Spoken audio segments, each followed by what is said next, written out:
30,000 pasahero ang inaasahan naman ng pamunuan ng Batangas Port na dadagsa sa pier ngayong araw para bumalik ng Maynila. May live report si Jamie Santos. Jamie! Rhea, alas 7 ngayong umaga inaasahang unti-unti nang darating dito sa Batangas Port yung mga seacraft galing Calapan. Lula nito yung mga pasaherong umuwi ng probinsya dahil sa undas. Tuloy-tuloy pa rin ang pagbibigay alalay sa mga pasahero dito sa pantalan ng 24-hour help desk. Ngayong araw kasi, inaasahan na maraming pasahero ang pabalik na galing probinsya. Maikli lamang daw kasi ang bakasyon at karamihan daw ay may pasok na sa kanilang mga opisina. Ayon sa Philippine Ports Authority, inaasahan nilang nasa mahigit 30,000 passengers ang babalik galing probinsya.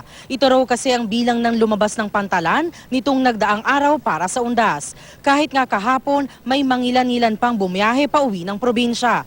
Mas pinili raw nila bumiyahe ng araw ng undas mismo para di sabay sa dagsa ng tao.